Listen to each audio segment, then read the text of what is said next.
कोई कहता बस थोड़ा ग्रंथ पढ़ लो, कोई कहता बस है उम्र बोले कितने कर्म करो, एक रा राम कह दो बस खत्म।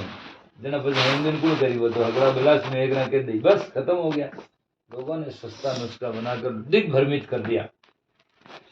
जबकि सही बात यह है कि जीवन में अच्छा और बुरा का निरीक्षण करके सच्चा करना चाहिए, अच्छा करना चाहिए।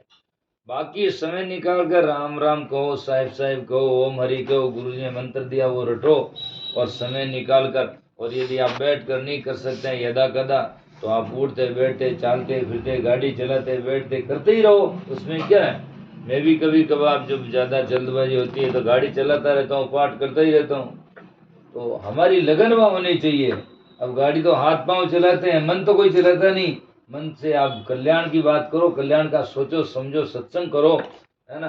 करने वाला सत्संग कहीं भी कर सकता है, भजन करने वाला कहीं भी कर सकता है, और नहीं करने वाला सत्संग के बीच में बैठकर भी नहीं करता है। कई तो लोग बैठ रहे थे बस महाराज के ना आए गए तो वो यूज करें, वो नहीं जो यूज करता रहे, यूं को नहीं वो तो हगलू ठीकरू करनी पड़ी रही काली, है नहीं तो काले महाराज नहीं रहते। इसलिए जो बात आती कई लोग सत्संग में बैठा बैठा राम राम राम राम, अरे राम राम तो बुरा नहीं है, पर आप जी वहाँ ध्यान लगाते हो तो फिर संत जो कहेंगे वहाँ ध्यान हमारा नहीं रहेगा। राम राम भजन करना एकांत की बात है, और ये राम राम भी करना हो तो ढोलक तबला बाजी खटपट में क्यों करे, एक बार ध्यान बैठन करो अच्छी तरह, ताकि वो तो सही हो सके। और राम राम को बताएगा कौन, सत्संग में सुनोगे तो राम राम भूल जाओगे। इसलिए सत्संग सुनना चाहिए।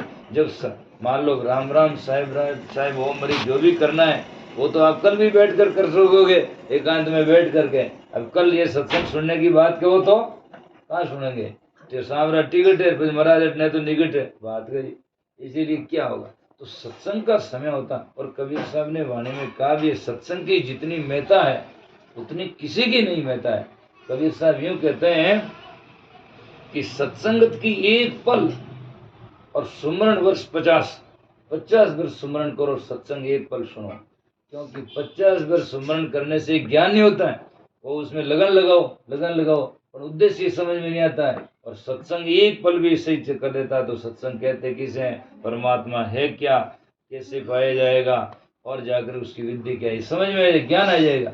ज्ञान आएगा तो सत्संग में जो किया जाता है और सत्संग में बताया जाता है वो समझ में आ गया, जो भजन किसके लिए किया जाता है वो समझ में आ जाता है। तो सत्संग के बराबर तुलनात्मक में कोई वस्तु नहीं हो सकती है। भजन को सत्संग ही बताता है कि भजन करना जरूरी है। तो सत्संग जीवन में करना अति आवश्यक है और सत्संग करते रहना चाहिए। अब सत्संग में ये बताया जाता है, सत्संग में संत महापुरुष के सदगुरु शरण चरणों और मस्तक धरना, इन सिर को जाकर के सजना उन गुरु चरणों में दो, अर्थात अहंकार गिराओ और जाकर के समर्पण भाव हो। जब हमारे में समर्पण भाव होगा तो हमारे में भक्ति ज्ञान जमता जाएगा, श्रवण होता जाएगा, वो रुकता जाएगा। और समर्पण नहीं होगा तो कुछ नहीं होता। जब हम उनको नहीं देते उनके नहीं बनते हैं तो परमात्मा गुरु जी पागल नहीं है वो आपके बन जाए, नहीं बन सकते। कोई भी कहो ठीक है, रोचक वाणी आती समझने का तरीका गुरु है। कई लोग कहते महाराज गुरु रे तो सब बराबर ही है, क्यों एक सेवा करे जी को ने एक नहीं सेवा करे जी को बराबर ही है, कैसे बराबर हो जाएगा। एक की श्रद्धा ने एक की अश्रद्धा, दोनों बराबर ही है। बराबर का मतलब ये है कि गुरु सेवा करते हैं उसको तो वो सेवा का फल मिलेगा, और जो नहीं करते उससे बैर नहीं करते, वो आओ तो बढ़िया है, राम जी राम साहिब बंदगी को कर लेते हैं, लेकिन वो अक्षर धन जो है ज्ञान है वो नहीं पा सकता। वो क्यों नहीं पा सकता, उसमें पात्रता नहीं है। पात्रता इसीलिए कहा गया सदगुरु जी के शब्द को सुन पावे सब कोई, वर्षा बरसे चौं दिशा पण मोती तो सीपा में हो। वर्षा चारों दिशा में बरसती है पर मोती किस में होता है, मोती तो सीपी में होता है। जो सीपी जैसा जिज्ञासु होगा उसमें ज्ञान पैदा होगा, बाकी हुने तो सब है, उनने से क्या हो जाएगा जब तक सीपी जैसी जिज्ञासा नहीं आया होगा।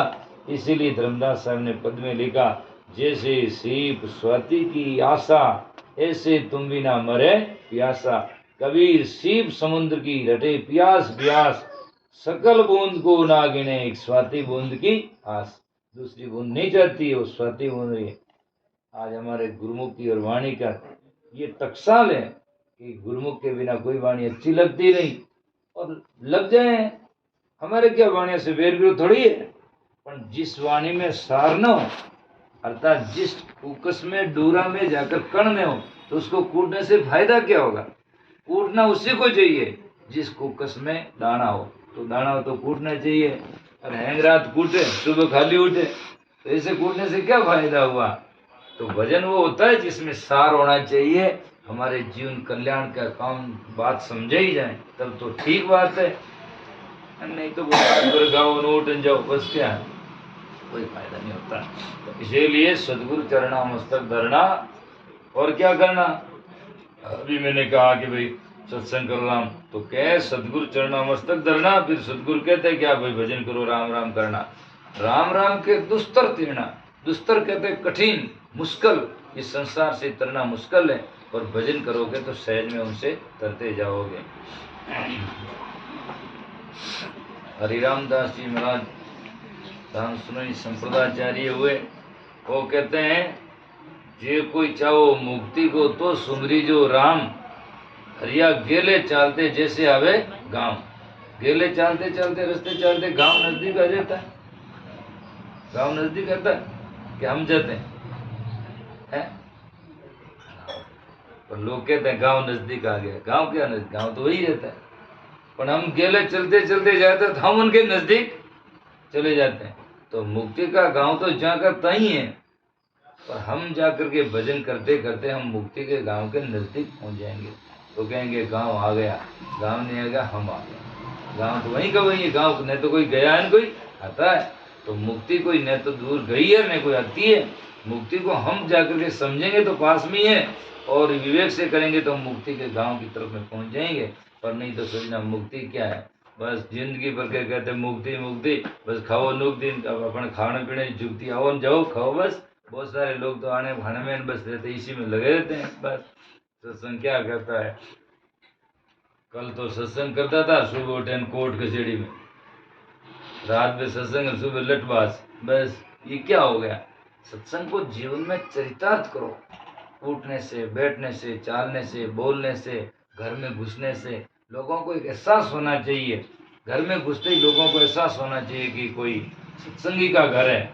उनके वहाँ पूजा देखे फोटो देखे देखते ही लोगों को मालूम पड़े कोई धार्मिक आदमी है।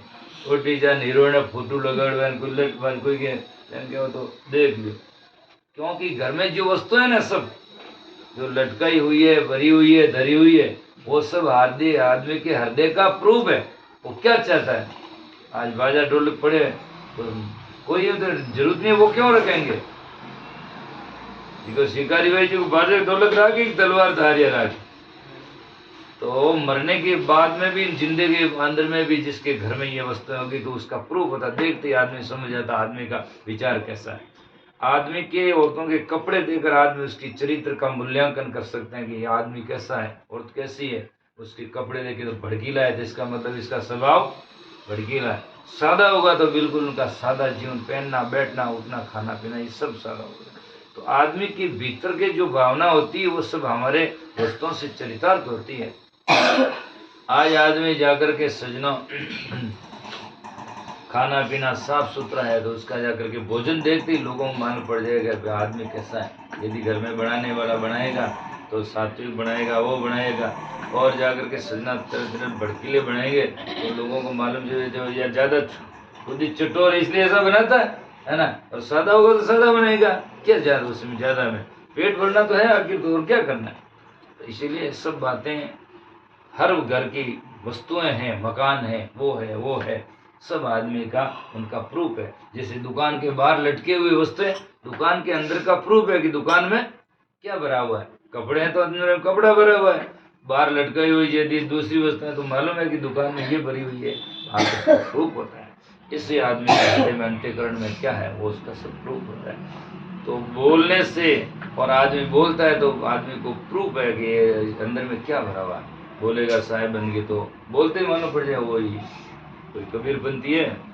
नमो नारायण बोली तो यहाँ कोई उदासीन है, और जय नाजरी बोली तो कोई नाथों का दीक्षित है। मालूम पड़ेगा कि नहीं पड़ेगा? बोली से मालूम पड़ेगा। प्रणाम बंदगी करोगे सही करोगे तो लोग देखते ही मालूम है वो सत्संगी आदमी कितना देखो सुंदरता से प्रणाम करता है, बैठना है। कोई आए कहे बाप जी ने बाबू जी ने मारी गई, तो आगे दूर से मालूम पड़ जाएगा कि इनको तो कोई अभी सत्संग समझा ही नहीं है। बाबू जी सल्यूट मारे, महाराज ने मारी, दुनिया फौज में मारे, सल्यूट मार रहा है, हाथ तो जोड़े नहीं और यूं करे बाबू जी हम यहाँ आशीर्वाद देता है।